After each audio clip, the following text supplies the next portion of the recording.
So I got a workout that is 5 different exercises, a full body workout that only takes 20 minutes. And it only takes 20 minutes because set a timer, I've got my iPhone here, set a timer for 20 minutes and just do as many rounds as possible of the 5 exercises. So kept it pretty casual, just in the living room with, we got the laundry, we got the dogs, maybe you have some kids running around. Just kind of set it up wherever works for you. Only thing you're gonna need is your own body and a dumbbell. I've got a 25-pound dumbbell, but you do you use whatever you have on hand. All right, so, okay, I'm gonna set it right now, 20 minutes. I'm gonna do 1 round of everything to show you what's going on with it. Okay, so first thing we're gonna do a single arm row, and you can do this using your own body is like to support yourself. You can do a row with this grip here, this neutral grip. You can do it with your hand facing out, overhand. This one I think is the most challenging. Or you can switch it up and do an underhand one like this. So another option, maybe you have like a couch or something or a chair nearby. If you want to get a little bit more range of motion, that's great too. I love all of them. Switch it up, maybe switch it up each round. They're fun to kind of play around with. Second exercise, we got sumo squats. So you can either do this body weight, so it's gonna be wide stance, toes are out. You can do it body weight for 10 reps, or you can hold a dumbbell like this, or you can hold a dumbbell like this.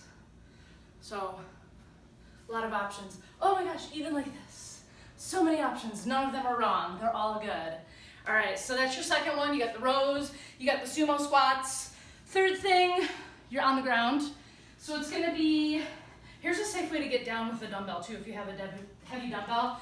What I'll do is I'll sit down, I'll grab it, however my hand position is gonna be. In this case, it's gonna be like this. Then I'll use the momentum to sort of bring it down. I'm gonna bring it up. And what this is gonna be a leg drop at the same time that I do a dumbbell pull over. So just like that.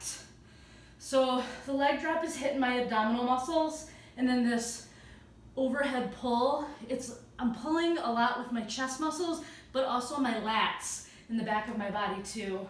Stretch it out. There's no bending in my elbows. It's not like I'm trying to like tricep press it or anything. I'm just letting it stretch out and then pull over. Another way that you could hold this, if you're comfortable with, is like this by the sides. So you can also do this with a plate or 2 single dumbbells or a kettlebell, whatever you have on hand.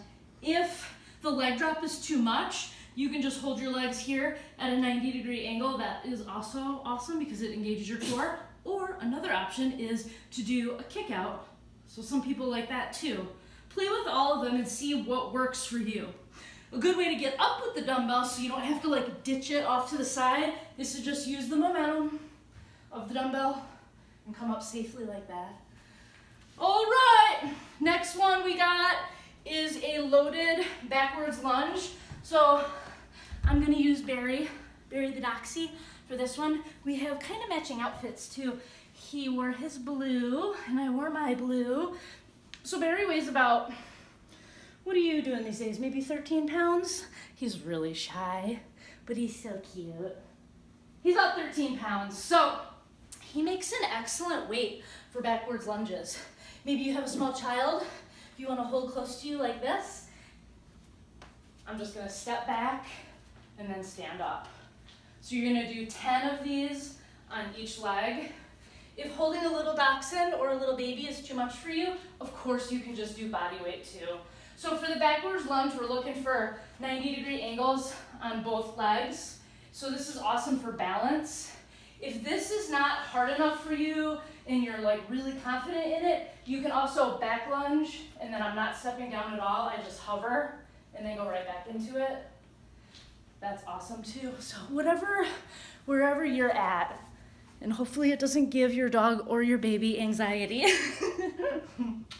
Okay, we're on to our final one, which is an up-down plank. So a lot of upper body work on this one as well as core. So up-down plank You can start up or down, it doesn't matter. I'm gonna start up, and then I'm gonna go right down into an elbow or a low plank, put my hand under me, and push off, and that would be 1 rep. And then for the next one, I would just go other hand and up. I suggest doing these slow because I've seen people do them fast before, and this is what happens. It's a lot of this, it's a lot of like, hips are turning, everything's kind of going all over the place, and then they kind of lose the connection of what, you know, is kind of supposed to be happening. Also too, I just try to make sure that when I come up, my hand is like under my chest. You don't want to obviously be out here, but get right under there because it helps you to build that upper body strength and engage all the muscles that you're supposed to be. So those 5 exercises, 20 minutes, as many rounds as possible. Let me know how many you do. Have fun with it. If you have any questions, let me know.